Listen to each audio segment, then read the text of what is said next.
Maputol ko lang tong si Attorney Vic Rodriguez ha. Meron nung ilinabas na post itong si Congressman Diviste. Matindi ho itong mga kababayan. Napakabababoy ho talaga nitong mga nasa administrasyon na to. Ito. Ibang klase. Napakabababoy nitong mga nasa administrasyon nitong si Adik. Ibang klase ho. Sinabihan ang mga anak ni Yumaong Yusek Cabral na hindi ilalabas ang bangkay ng kanilang ina hanggat hindi nila isinusuko ang cellphone nito. Naku, yan ang pag-uusapan natin dito sa video na to, mga punto de vista nitong si Attorney Vic Rodriguez diyan sa sinapit nitong si former DPWH Undersecretary Catalina Cabral. Unahin na ho muna natin ang pinaka-latest na survey ng Publicus Asia, pahayag Publicus Asia. Muling nanguna ho itong si Vice President Sara Duterte sa pahayag 2025 end of year survey. Pero bago yan, isang like at isang subscribe. Masaya na ho tayo dyan sa mga gusto sumali sa ating community.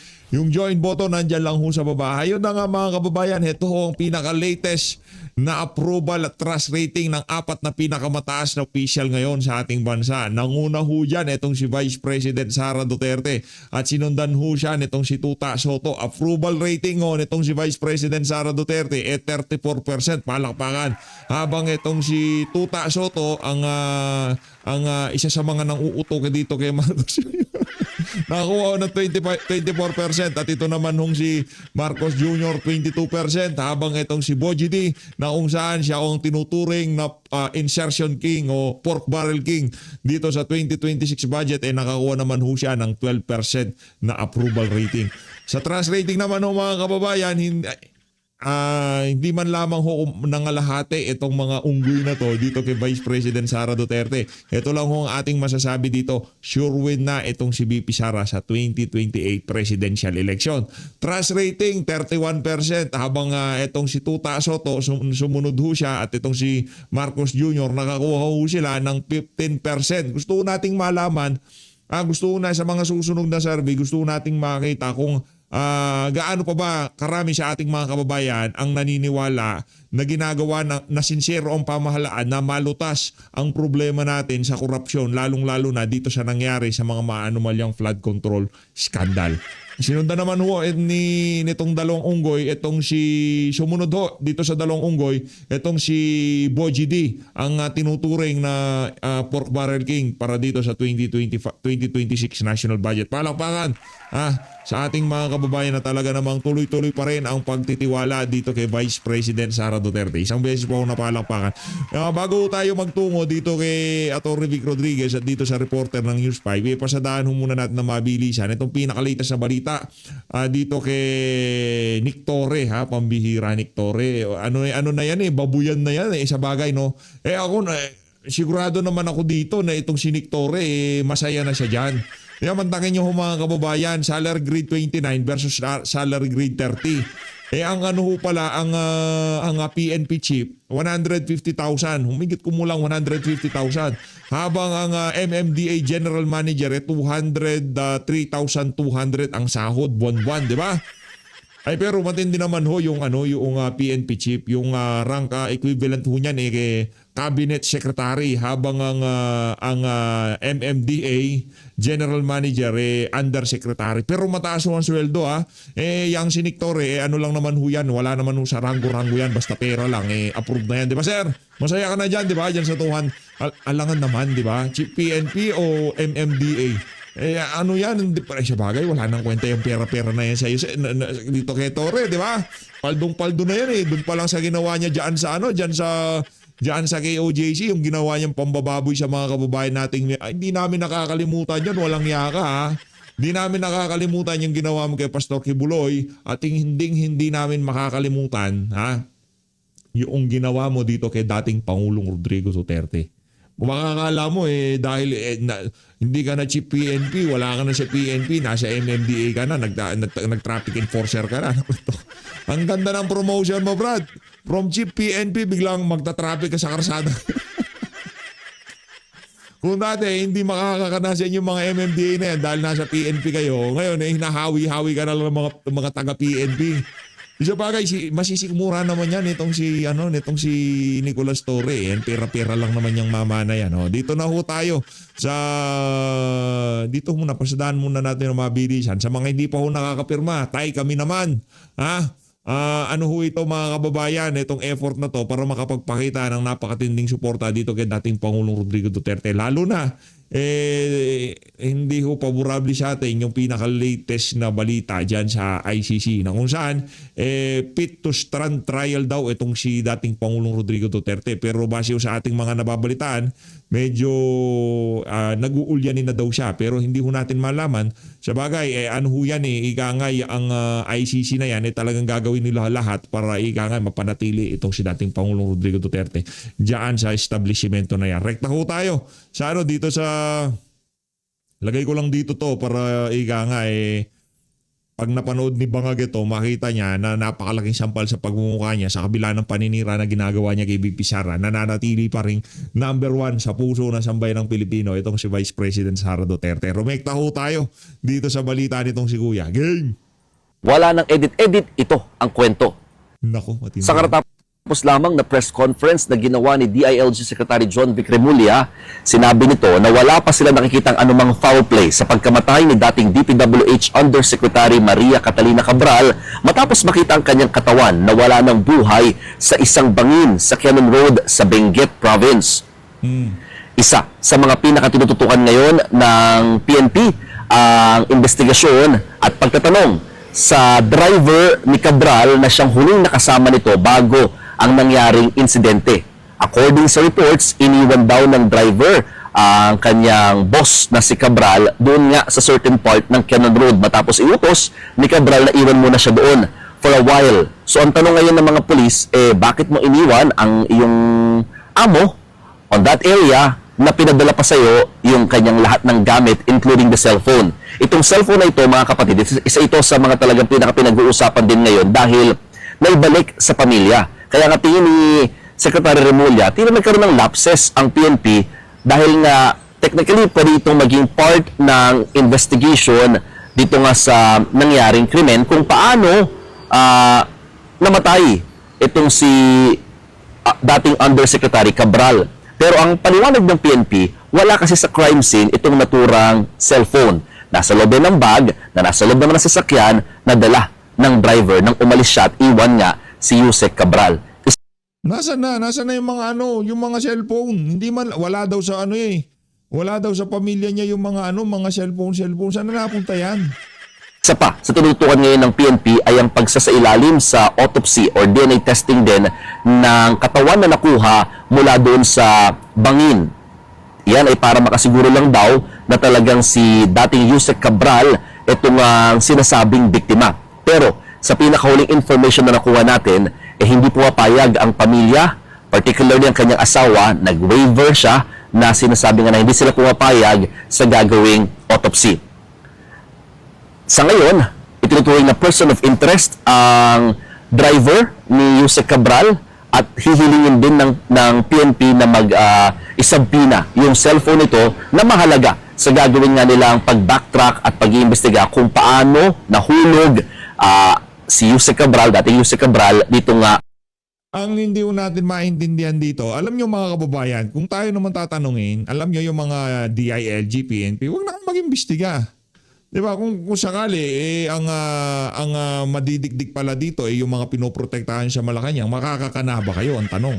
Ngayon, kung di rin lang naman pala kayo makakakana, imbestiga kayo ng mga imbestiga, kung puro kayo persons of interest, kung ang na-infiltrate yung driver nitong si Cabral at naka-infiltrate yung mga pinoprotektahan yung makakapangyarihang nila lang sa Malacanang, paano nyo naman sila babalikan? Hindi naman pwede yun. Sa ayaw sa gusto nyo, sila lang naman magkaka-interest dyan sa ali na yan. Kaya yung mga ordinaryong Pilipino, kung tayo tatanungin, walang mangyaring masama dito sa mga personalidad na to. Mula kay Zaldico hanggang dun sa mga barangay captain na nakinabang sa mga flood control na yan, di ba? Hindi tayo nagnanasa ng masama. Ngayon, pagka napatunayan na may sala sila, pag nakakulong na sila, bahala na yung mga inmates sa kanila dyan. Pero ngayon dito sa labas, hindi tayo nagnanasa ng sakit o kung ano pa mga ikakapahamak ng kung sino man. Sa bangin, importante o mahalagang personalidad itong si Yusek Cabral, mga kapatid, dahil siya yung sinasabi di umano na isa sa mga mastermind or somehow may alam, no, sa flood control corruption scandal na malaki yung papel na ginagampanan para may sakatuparan itong mga katiwalian na ito patungkol nga sa mga flood control projects.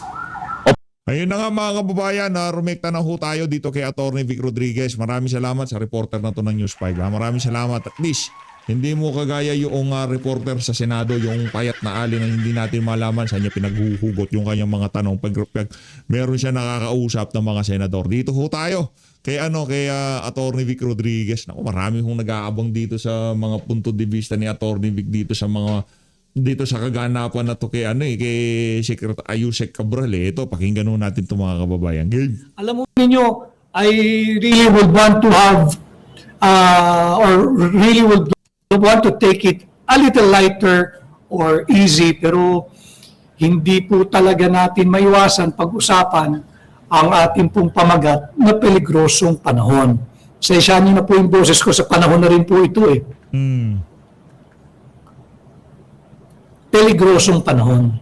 Peligroso. Maging tayo medyo namamalat-malat ho tayo dala rin ho siguro ng panahon, no? Kaya nawawalan-walan tayo ng boses. Sapagkat alam ko naman yung balitang nakakagulat, tumambad, nais kong iparating ang aking taus-pusong pakikiramay sa pamilya, mga mahal sa buhay, at naiwan ng dating kawani ng DPWH, si former Undersecretary Cathy Cabral.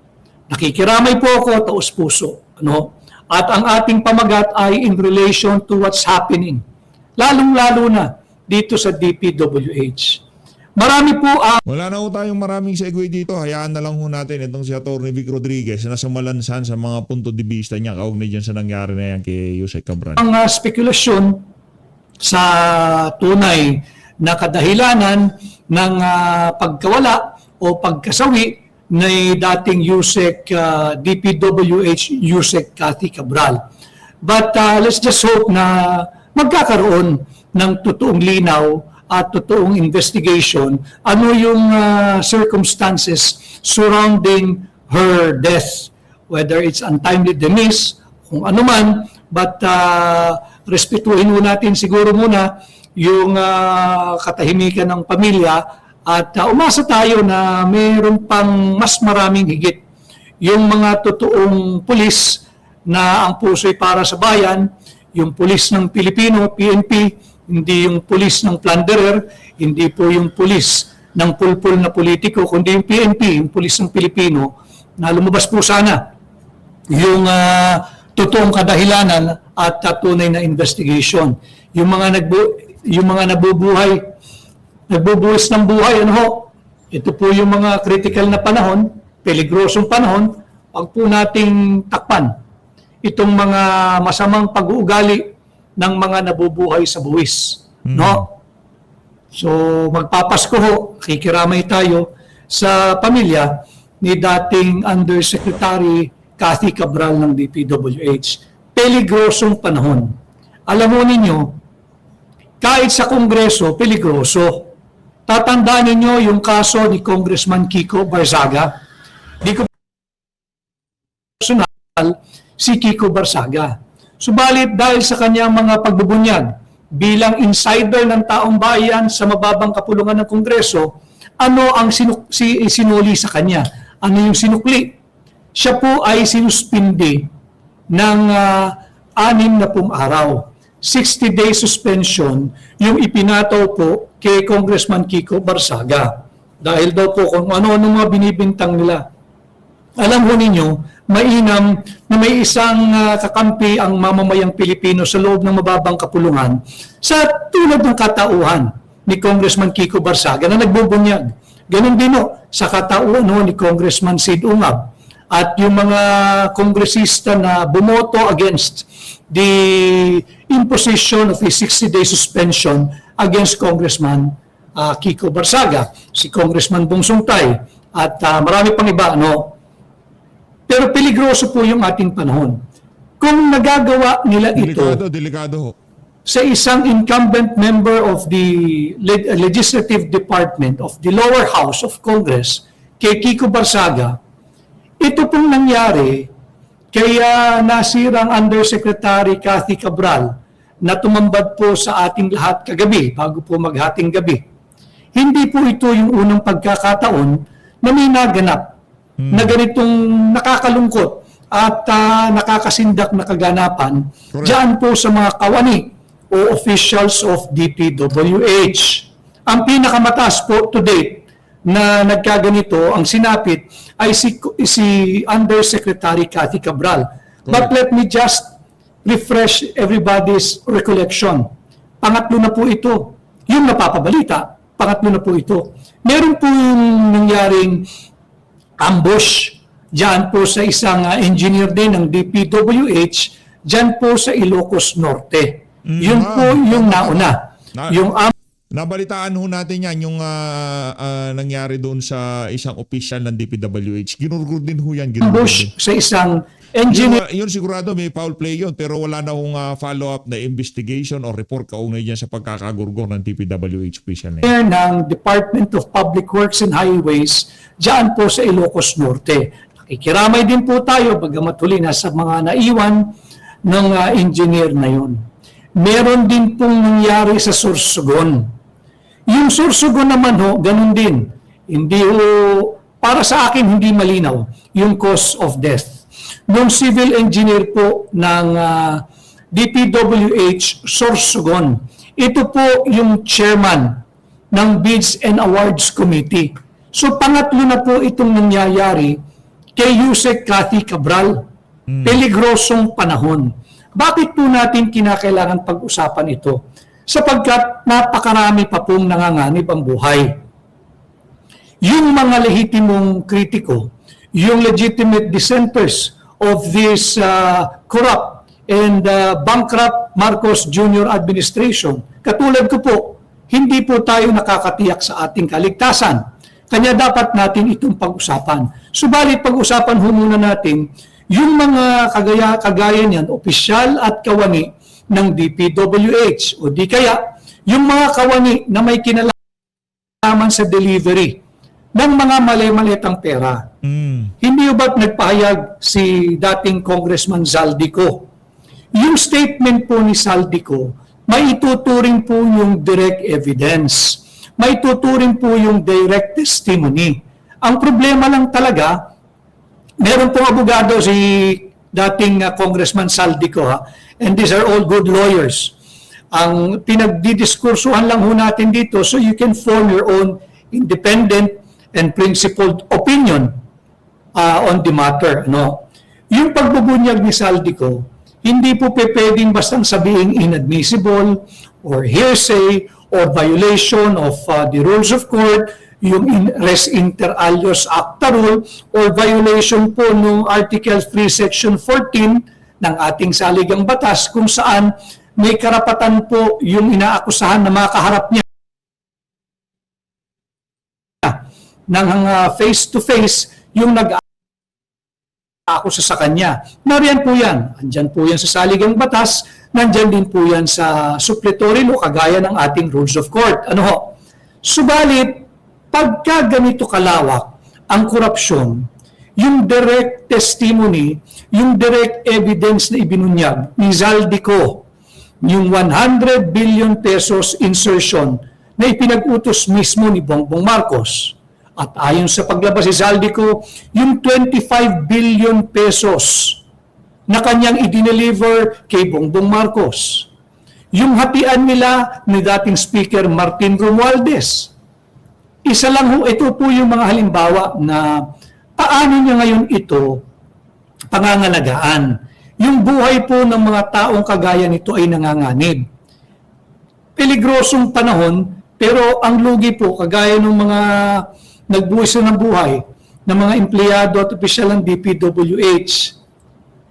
Kawawa ho yung pamilya, ang daming sinasabi na ito'y kumita, bilyong-bilyong piso, pero nakita ho ba ninyo yung video how the body was being retrieved?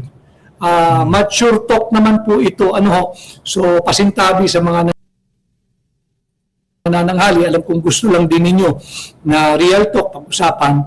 Pero yung video po na nag-circulate, kung paano nare-retrieve o kinikuha o kinukolekta yung katawan ng USEC ng DPWH, kalunos-lunos po, hindi ba? Kagaya nga po nung palagi ang sinasabi na hindi hutugon sa buhay yung limpak-limpak ang iyong kayamanan. Limpak-limpak nga ang nakamal mong kayamanan, pero ito naman ang iyong sinapit. Ano? And I remember the favorite quote of my mother when she was still alive. We are not made rich by what is in our pockets, but by what is in our hearts. Importante ho talaga may pagmamahal sa bansa. Meron hong pagmamahal sa sa kasalukuyang henerasyon ng kabataan. Kawawa naman ho ito kung hindi natin naayusin ang ating bansa. At yung darating pang henerasyon. Peligrosong panahon. Si Saldico, namimiligro po ito. Pero paano natin mapangalagaan yung kanyang nalalaman? Paano natin maprotektahan yung mga ebidensyang hawak niya? He is being challenged by those in the corridors of power now. Malacanang, DOJ, Ombudsman, umuwi ka dito. Umuwi ka dito, harapin ka namin. Alam naman natin na ito isang bravado lamang ng taong nasukol na. Umuwi ka dito. Hindi ho patas yung ang dadatnan niyang laban pag umuwi siya eh. Correct. Kaya nga siya lumabas, dahil base doon sa video niya, siya'y pinalabas. Lumabas ka na muna, kami nang bahala sa iyo, ariglado ka na. Mamumuhay ka na ng marangya, kami nang bahala sa iyo. Subalit nung naramdaman niya na siya ay Maputol ko lang tong si Attorney Vic Rodriguez ha. Meron nung ilinabas na post itong si Congressman Diviste. Matindi ho itong mga kababayan. Napakabababoy ho talaga nitong mga nasa administrasyon na to. Ito. Ibang klase. Napakabababoy nitong mga nasa administrasyon nitong si Adik. Ibang klase ho. Sinabihan ang mga anak ni Yumaong Yusek Cabral na hindi ilalabas ang bangkay ng kanilang ina hanggat hindi nila isinusuko ang cellphone nito. Ito ay kahit wala pang kaso na isang pa laban sa kanya sa alinmang hukuman. Nasa device niya ang listahan ng mga proponent ng DPWH insertion. Ngayon ayaw ho, ginawang hostage ng mga adik ang katawan nitong Yumaong dating undersecretary ng DPWH. Tingnan nyo ho kung gaano kasi si Raulo yung mga yan. Hindi na ho tao yung mga yan, mga kababayan. Hindi na ho, tayo nga medyo, yung tipong konsiderasyon na, sige, labas nyo na yan, anak ng toko, patay na yan, ang panggagawin nyo dyan. Diba? Inuuna pa yung politika, inuuna pa yung mga personal na interest kaysa doon sa paghihinagpis ngayon. Hindi ko sinasabing santa itong si Cabral. Hindi ko sinasabing dapat lahat ng liwi ibigay sa kanya. Pero para doon sa mga kamag-anak niya, mga anak niya na wala namang ginawang mali sa atin, dapat ibigay naman natin sa kanila yung para sa kanila. At yung bangkay na yun, hindi para sa atin, para itabi at ipangtakot na hindi ilalabas hanggat hindi ibinigay yung mga gadget. Yan ang problema sa mga adik. Pati bangkay kinikidnap, pambihira, oo. Mga walang niya talaga itong mga to. Tuloy mo. linalaglag, nagdesisyon ho siguro yung tao na tika muna. Kabahagi ako nitong web of corruption, itong may conspiracy pong naganap eh. Pero malinaw kay Saldico, hindi siya ang mastermind.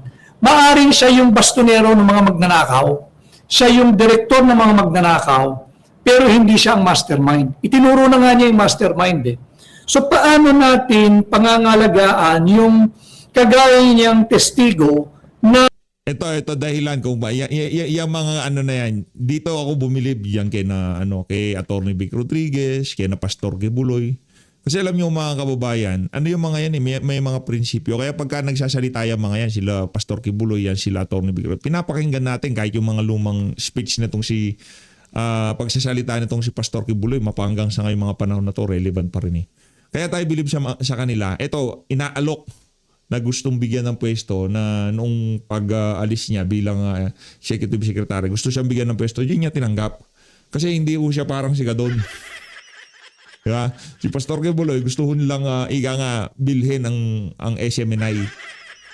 Diba? Gusto nilang ika nga aregluhin. Tipong ano yun warning shot yun eh. O sige, imbestiga ako. Pagka di kayo tumigil, yayari na. O ganun nga nangyari ho mga kababayan. Hindi nagpa-areglo. Tingnan nyo ho nangyari. Tuloy-tuloy pa rin ang pagbira sa mga makakaliwat magnanakaw. Anong ginawa ng mga bangag?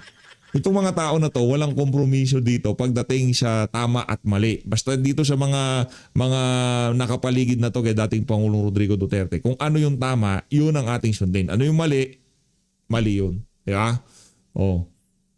Dito sa nangyayari kay Yusek Cabral sa mga kapamilya niya, kayo ho tanungin ko sa pagiging tao na lang. Dahil alam ko ang mga nanonood kay PH Update hindi mga adik. Sa tingin nyo ho ba, taba ba yung ginagawa nila na yan?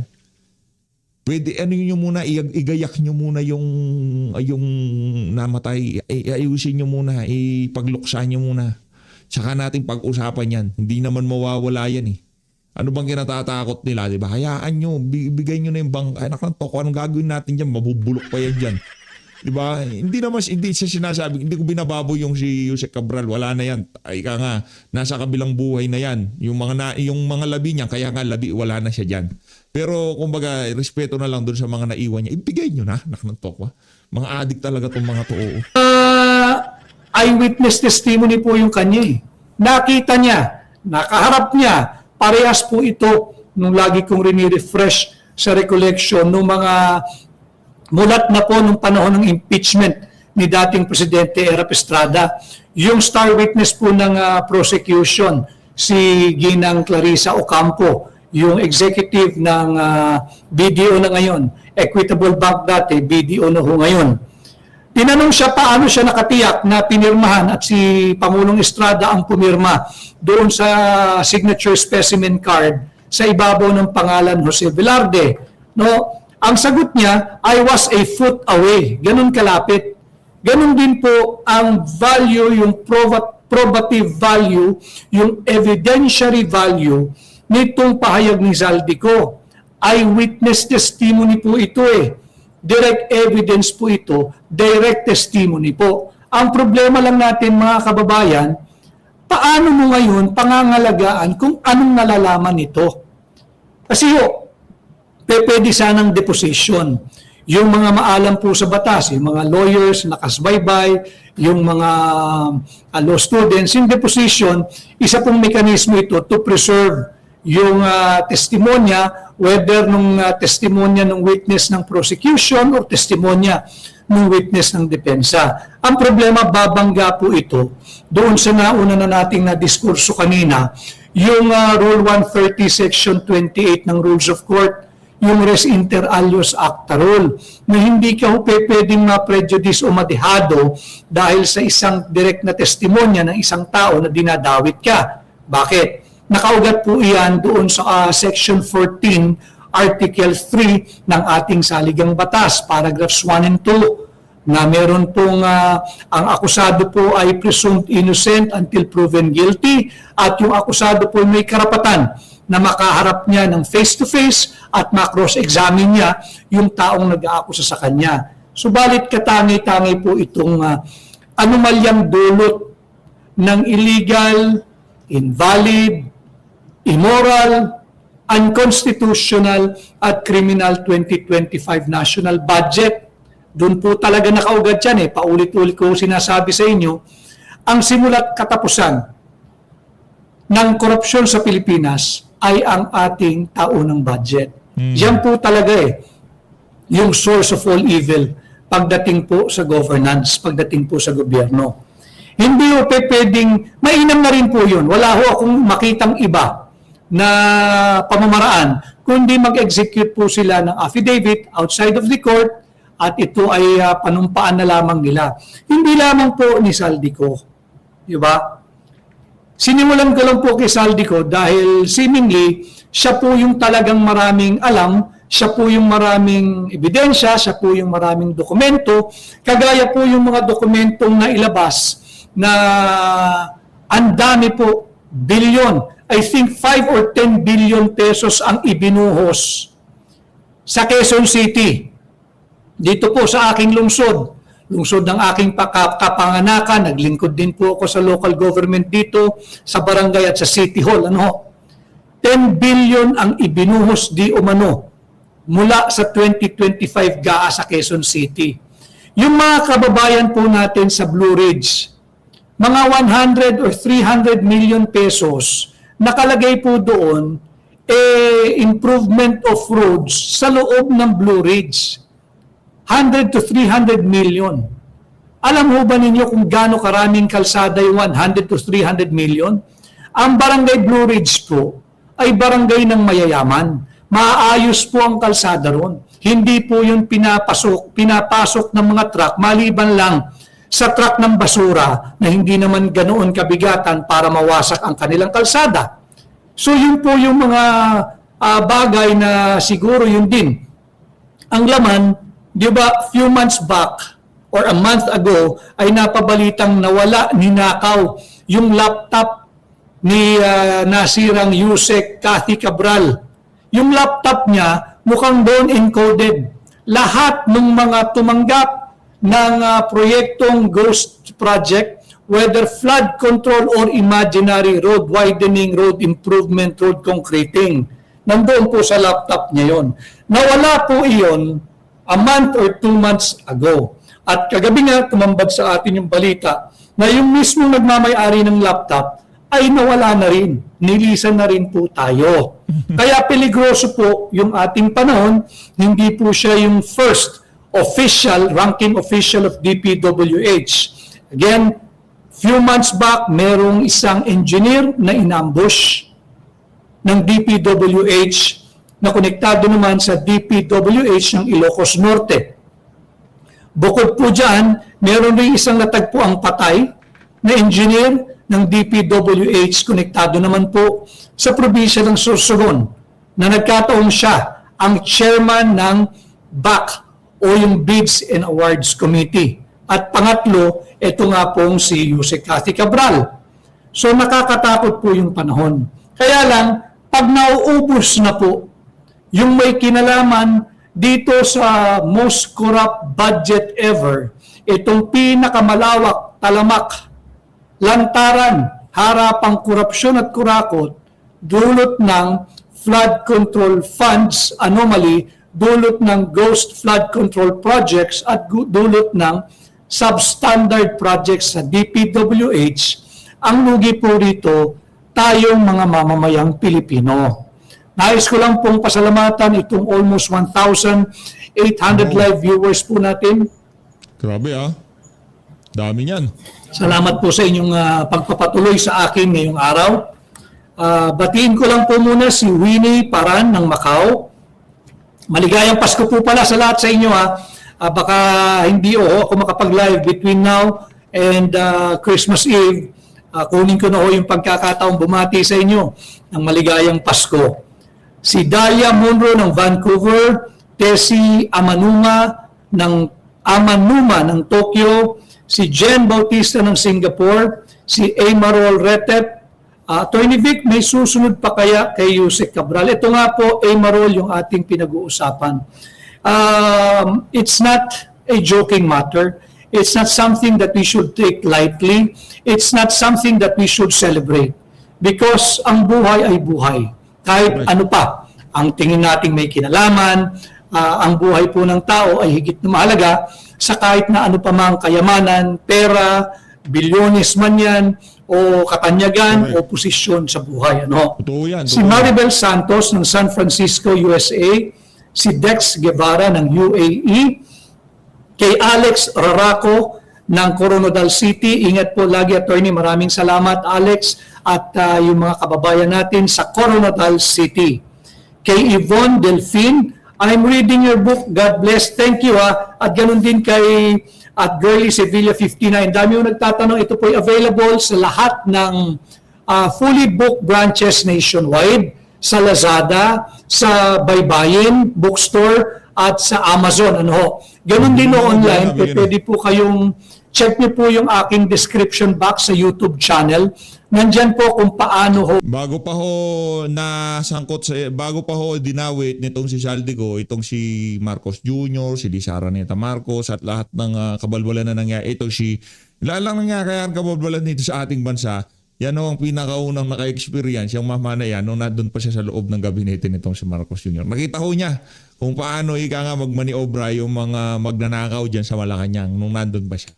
mag-order online. Marami pong nagtatanong kahit saan po ako magpunta. Nasa available po ito.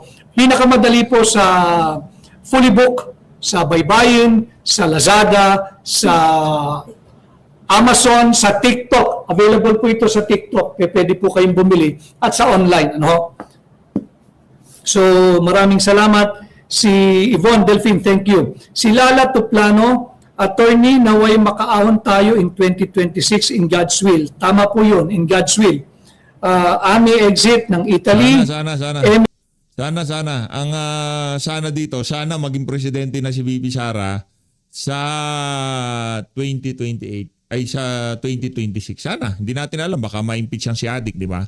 Hindi natin alam, maraming sino ba nag-aakala noong December 2025 na biglang mayroong lalabas na Saldico, ibubulgar niya lahat ng kabalbalan na nangyayari dito sa administrasyon na to. Wala akong naka-anticipate niya, di ba? Wala akong kahit sa ating wild imagination, hindi ho natin inakala na yung isang Saldico na yan babanata niya o ilalaglag niya yung kanyang mga among taga Malacanang. Amo niya ho talaga yung mga yun. Kayo naman, ito naman kasi mga pinklawan at dilawan na to. Sabagay, wala naman tayong maaasahan sa Milita Berara ng Canada.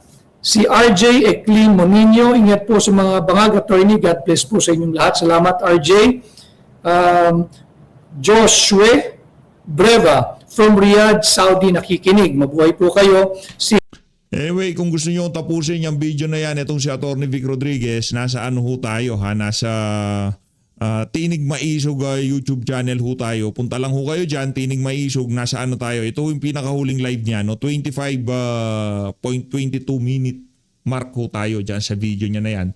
Tinig Maisog ho Ayan ho yung kanyang YouTube channel. Punta ho kayo dyan, mapapanood nyo ho yung buong video nitong si Atty. Vic Rodriguez. As always, maraming salamat po sa pag-support sa PH Update. Muli tayo ay nakikiramay sa mga naulila nitong si Yusek Cabral.